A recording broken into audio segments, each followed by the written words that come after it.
So this is my presentation for the Words Matter project, and I analyze the source Parliament debates the Stamp Act from the perspective of George Grenville. This is my trailer I made for the source.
So yeah, that's basically a little snapshot of what the source we're going to be covering. So you may be wondering what Parliament is based off of what you saw in the trailer. So Parliament is a legislative body in England made up of three main branches, basically. It's the House of Commons, the House of Lords, and the monarchy. And the House of Commons and the House of Lords are the most prominent parts of Parliament. Basically, what they do is they're checking the government, creating and revising laws, basically keeping just everything working and making sure there's no biases. And they debate important issues facing the UK, as well as approve the budget, taxes, and monitor government spending, anything having to do with money.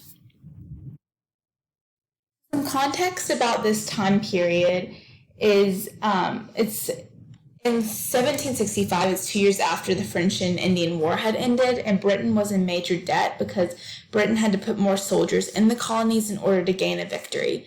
Full-time soldiers had to stay in the colonies after the war was over in order to prevent crimes from the Native American communities. The soldiers also had to attempt to keep peace between the French and the natives. The British monarchy decided to pay off their debt by taxing the colonists extra on common goods with the Stamp Act, which infuriated Americans. For so long, Britain had practiced a period of salutary neglect with the colonies, in which Britannica describes as, quote, trade regulations for the colonies were laxly enforced and imperial supervision of internal colonial affairs was loose, as long as the colonies remained loyal to the British government and contributed to economic profitability of Britain.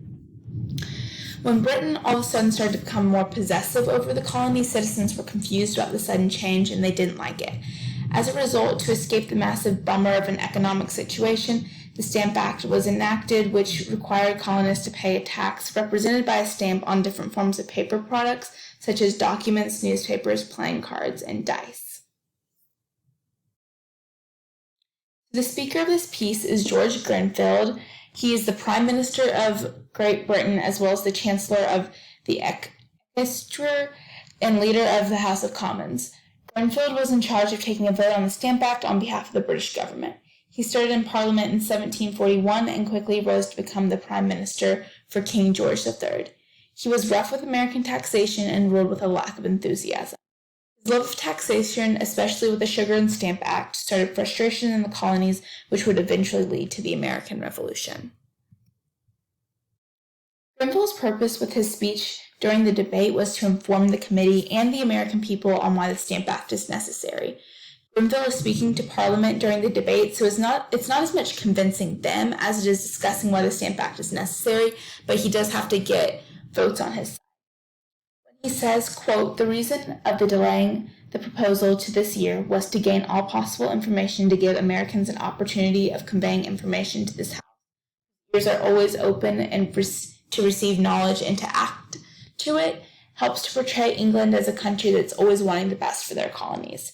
He wants the other committee members to believe that England has consistently been a positive voice for the colonies and that America has more say in policies than they actually did, so they would think, oh, like, we've done a lot for them, so they have to pay us back in some way with the Stamp Act and with the extra taxation on them. Grenville's intended audience was, of course, the people who were physically present at the committee of the House of Commons, who were there to participate in the debate, who he wanted to get on his side for the votes. But I think in a way Grenville also wanted to spread his message to all the colonists about how taxes are mandatory as part of the British colonies, as well as explaining why he needed to tax them. He wanted to ease his audience's minds with his speech so they're less likely to revolt. In that way, being the colonists. In case that the colonists do revolt, he has a stern warning for them that says, when he says, quote, "Forgery is the only fright to be apprehended, but severe penalties may prevent it. The punishment is in this country death." The spark that made Grenville stand up and speak his mind was when England started to realize how much keeping permanent soldiers in the Americas was going to cost. Peace between the French and Indians was a big enough task, but the soldiers also had to, quote, "deal with smuggling, land grabbing, and crime." As mentioned before, the French and Indian War put England in quite a bit more debt than they expected, so they needed a quick way to get that money back. Parliament needed to vote on the Stamp Act rapidly in order for it to become permanent. Grenville probably figured that most people in the room would favor the act since most of them were rich and didn't live in America, and in that way they didn't affect them at all. Some choices that Grenville made throughout his speech is that he understands the fact that the new law would not be well received. He obviously knows that. As a result, he brings up objections that the other committee members or just the colonists in general might have, and then he rebuts them. For example, he says, quote, "Objection, they have no representation here." Answer, "Parliament represents all, as well as non-electors as electors. Not a 20th part of England represented, not the great body of merchants, not the East Indian Company possessed of such territories." He also uses a comparison of other countries and how they tax to further promote this point. He says, quote, "No more does the West like the cider tax, Scotland the beer tax, the middle of England the land tax. The interest of all was mutual. By bringing in other countries and the taxes that they pay, it proves his point that America isn't the only place being taxed in the world." He also uses the strategy of rhetorical questions to invoke thinking within the committee. For example, quote, "When will the time come when enforcing a tax will not give discontent if the taxes produce it after what we have done and suffered for America?" This rhetorical question makes the committee members think about how England has been useful to the colonies with little payback. This will make them more likely to vote on the Stamp Act because they feel that America needs to pull some weight. One of George Grenville's most used appeals was the logical appeal. He used this with his statistics about how the prices of troops in America have changed. He says, quote, "The Navy used to cost about 7 or 800,000 euros. Now it costs 1.4 million euros. Money for these expenses must be raised somewhere. However, contributors will be displeased. That this great increase of the Navy is incurred in a great measure of service of North America." This is a useful appeal as it lays out the straight facts for the members of the committee. Hearing the numbers can cause them to understand better why Britain is making these decisions. Grenville also uses numbers and facts to explain that the colonies aren't the only people paying taxes and that their debt is a lot more than originally thought. He says, quote, "The whole of North America consists perhaps of 16 or 1700,000 inhabitants, pay only about 64,000 euros a year for its establishment, except North Carolina and Maryland, which he has not been able to get at. West Indies establishment amounts to about 77,000 euros. The debts of North America, except Pennsylvania, of which he has not given an account, amounted to 848,000 euros. It didn't amount to 2 million euros. Grenville also utilizes emotional appeals in a way to guilt-trip the members of the committee to vote on the Stamp Act. The quote, "We have expended so much on the support and the defense of North America. We have given them so great a degree of security after they were before in continual wars." Grenville has to know that it will be difficult to pass this act, so emotional quotes like these help to keep his argument together, as well as, again, guilt-trip people into thinking how much resources England has spent on the colonies, how they've supported North America through its wars, and how they have protected them. Throughout his speech, and even in a bit of rebuttal, Grenville maintains a pretty calm, formal tone, Through reading his speech, we can infer that he didn't raise his voice, but rather presented the facts and had them stand. A great example of this is when he says, quote, "The particular propriety of this mode of raising tax, objection that this tax will produce disturbance and discontent and prevent improvement among the colonies. He has no motive, he can have no motive for taxing a colony, that of doing his duty."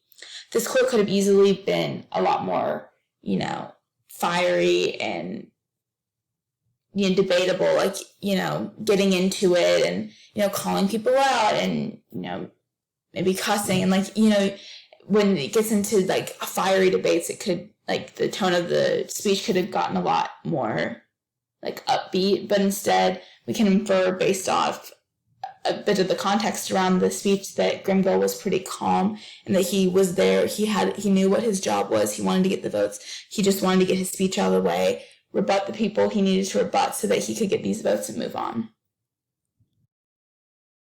Grenville's speech to Parliament can best be summed up as an effort to get other members of his side to support. During the speech, he laid out specific reasons for why he thinks the Stamp Act is necessary, as well as defended the idea that England doesn't listen to the colonies. He gives examples of multiple countries in which taxation occurs and even lays out how in debt the colonies are in order to best put everything into perspective. His main idea can best be described by this quote: "All colonies are subject to the dominion of the mother country, whether they are a colony of the freest or most absolute government." This wraps up the idea that Britain has the right to tax the colonies because they're under British rule, which is the biggest point he makes during his argument. Another big point consistently made by Grenville is, quote, "the propriety and expedience of laying this tax, first with respect to the state of the country, second with respect to the state of America, with exemptions will go to. The western country desires an exemption from cider, the northern from a duty on beer, the mischief from a 4 shillings land tax. The true way to relieve all is to make all contribute their proper share." This excerpt from the speech demonstrates that the purpose of this tax is to help both England and America. This part also explains that the only way to alleviate the land tax, as well as to not pay taxes on cider and beer, is to do the Stamp Act. Basically, Grenville's main point with this quote is that money has to come in from somewhere. Britain can't just pay for everything. The colonists have to contribute as well. These are my MLA citations, and that is the end of my presentation.